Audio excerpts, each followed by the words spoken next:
Vamos conversar, então, sobre a caracterização do crime ambiental de abuso ou maus tratos aos animais, das infrações administrativas e da responsabilidade civil. Bom, vamos entender um pouquinho primeiro essa diferença. A legislação ambiental como um todo sempre prevê essas três esferas de responsabilidade. Então, aquele que pratica atos de abuso ou maus tratos, ele poderá responder de três formas: pelo crime ambiental, pela infração e pela reparação do dano. Vamos verificar como é que a legislação estabelece isso, como é que os tribunais entendem o que se caracteriza como ato de abuso ou maus tratos.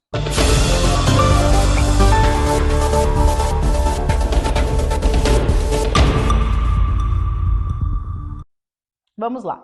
Do ponto de vista criminal, está definido lá no artigo 32 da Lei 9.605, de 1998.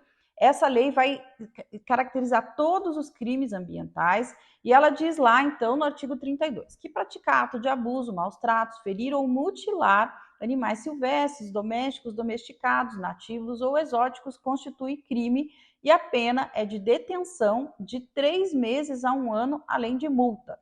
Essa é uma pena que só pode ser aplicada pelo juiz, desde que, então, o Ministério Público entre com uma ação penal para apurar a responsabilidade.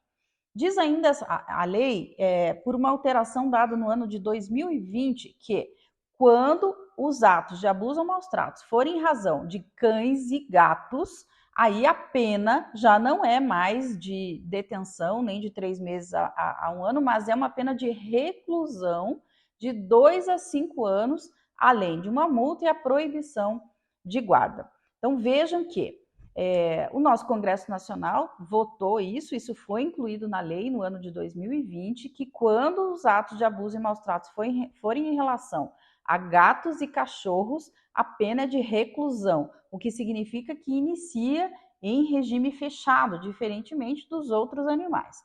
Então, vejam que a demanda social, né, para uma penalidade mais grave com relação aos animais domésticos, cães e gatos, né, ela é mais gravosa e pode implicar aí numa consequência bem pior para quem pratica esses tipos de atos, né? E a gente vai verificar agora o que a legislação, ou melhor, o que os tribunais têm entendido como atos de abuso e maus tratos. Então, os entendimentos são muito variados, são muitos julgados que nós temos aí no Brasil, então muitos processos judiciais tramitaram para apurar o crime de abusos e maus tratos, e tem se entendido uma gama muito grande, né? Fica muito claro que se sabe exatamente o que é um ato abusivo e de maus tratos. Então, quando o cachorro está, ou o gato, ou qualquer outro tipo de animal, com lesões, com problemas de saúde, sem alimentação, em locais inadequados, presos com correntes, no caso de cachorros isso é muito comum,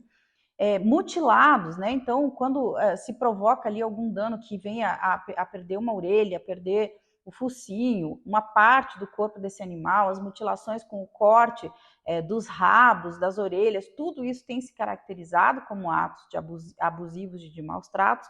E de outro lado, há um senso comum de quando que isso não se caracteriza como atos abusivos. Nesse meio termo, nós vamos ter aí um limbo de ações e o bom senso e as diretrizes do caso concreto vão determinar. Será que de fato isso é caracterizado como abusivo ou como maus tratos? Então a jurisprudência é muito grandiosa, é muito farta nesse assunto e trata isso de acordo com o caso concreto. No caso concreto, vai lá e se verifica se de fato aquele gesto, aquele ato provocado em relação a esse animal se caracteriza ou não como ato abusivo ou de maus tratos. Vamos lá. No caso das infrações administrativas, ou seja, então, além do crime, ainda essa pessoa que provocou esses atos abusivos de maus tratos pode responder pela infração. Nesse caso, está previsto lá no decreto 6514, que é um decreto federal, mas que, em geral, ele é aplicado para quase todos os estados, todos os municípios usam esse decreto para apurar as suas infrações, e aí, nesse momento, cabe aos órgãos ambientais, sejam os federais, IBAMA, ICMBio, sejam os estaduais, né, os órgãos estaduais, que aí é muito, muito variado, conforme o estado nós vamos ter um regime, tem secretarias, tem órgãos, tem autarquias, e também os órgãos ambientais municipais têm competência para apurar essa infração administrativa dos atos abusivos e maus tratos. A caracterização é a mesma, então se sabe que aquilo que vai além, atos de crueldade, que provoquem dor extrema, que causem ferimentos, danos à saúde, que esses animais sejam abandonados, o abandono tem se caracterizado também quando joga lá aquele animal na rua sem assistência, também caracteriza atos de abuso e maus tratos. Os rodeios foram caracterizados como atos de maus tratos quando o uso, né, com determinados tipos de gatilhos, equipamentos, enfim, né, quando se verifica aí o uso que provoque dor. Basicamente, a dor no animal, ela vem sendo caracterizada e os tribunais têm entendido isso como atos abusivos ou de maus tratos, e aí permitindo que caracterize o crime, mas também a infração administrativa. Então, vamos lá. É importante que você, que eventualmente cria animais, gado, ou suínos, ou até as aves, e você é um criador, ou você é um consultor, um profissional que dá assistência técnica para algum produtor. Muita discussão também tem ocorrido sobre isso. O Ministério da Agricultura editou uma série de atos entendendo lá sobre o bem-estar animal, que vai estar situado ali numa zona que ainda é bastante cinzenta, e no caso concreto, caso a caso, isso é definido. Basicamente, né, o bom senso vai indicar que a água limpa, um local adequado para que esse animal sobreviva, com qualidade de vida, sem sofrimento, que ele possa ter alguma liberdade de locomoção. Então, esses tipos de criação em que o animal fica confinado sem poder se mexer já tem sido entendido como maus tratos. Então, sobretudo no caso dos frangos, é importante que fique uma atenção aqui sobre isso, né?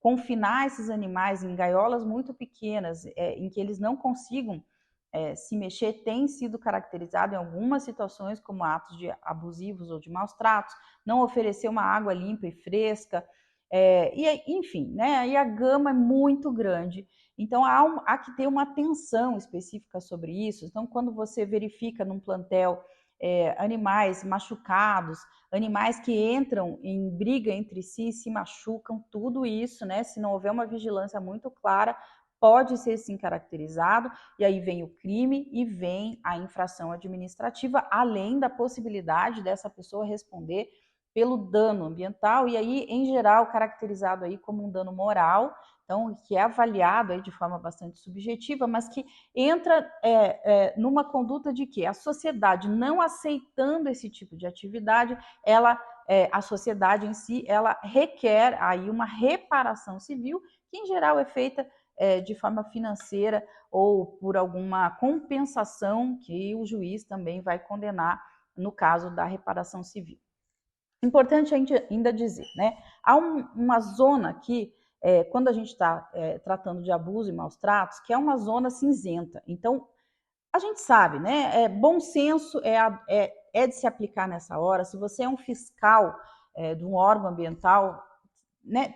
Há que se ter aí um mínimo de entendimento sobre quando é que se passou do limite sobre o uso desse animal, sobre o que é que aquela pessoa está fazendo na conduta em relação a esse animal e quando não.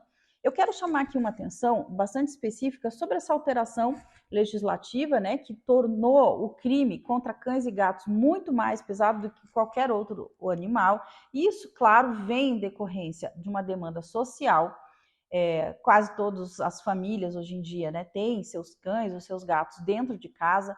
Esse dentro de casa, literalmente, então convivem no ambiente familiar, né, de forma muito próxima, provocando ali um sentido de empatia muito clara com esses animais. Então, essas condições, e aí nós estamos falando de cães e gatos que ficam presos dentro de casa, que não tem como caminhar, ou que não tomam sol, ou que não são alimentados de forma adequada, ou que apanham, né? Então as pessoas às vezes ficam irritadas e batem nos animais. Tudo isso é muito mais grave do que qualquer outro animal, e fica aqui o nosso alerta, porque o crime é pesado e pode começar sim em regime fechado. Eu quero falar ainda um pouquinho sobre uma situação que tem sido bastante comum e recorrente no Brasil que diz respeito à criação dos bovinos de forma livre, né, em pasto. Então vejam, né, sobretudo em algumas regiões do Brasil, onde nós temos verificado aí, em razão do processo de mudanças climáticas, alterações no regime de chuvas, essas pastagens elas já não se recuperam adequadamente por falta de chuva, porque o regime de chuva está bastante alterado. E aí, nesses períodos em que a pastagem diminui, porque são gado, né, criado de forma livre, ou seja, eles não recebem uma alimentação suplementar, se alimentam da pastagem e da água, em geral, ali ou é oferecido ou ele vai até o curso d'água para beber essa água. Nesses casos em que essas pastagens vão se degradando ao longo do período de estiagem e não há alimento, né, suficiente para esses animais, e eles começam a emagrecer, começam a perder peso e até, em muitos casos, morrer, né? O gado tem uma característica muito específica, ele é um animal de grande porte, e quando ele deita, já por estar muito fraco, por não conseguir acessar o alimento, a água, ele deita e ele não levanta mais. E muitas vezes, nessas condições, ele morre ali do jeito que ele fica, porque ele não consegue se habilitar a se mover e aí buscar o seu alimento e a sua água.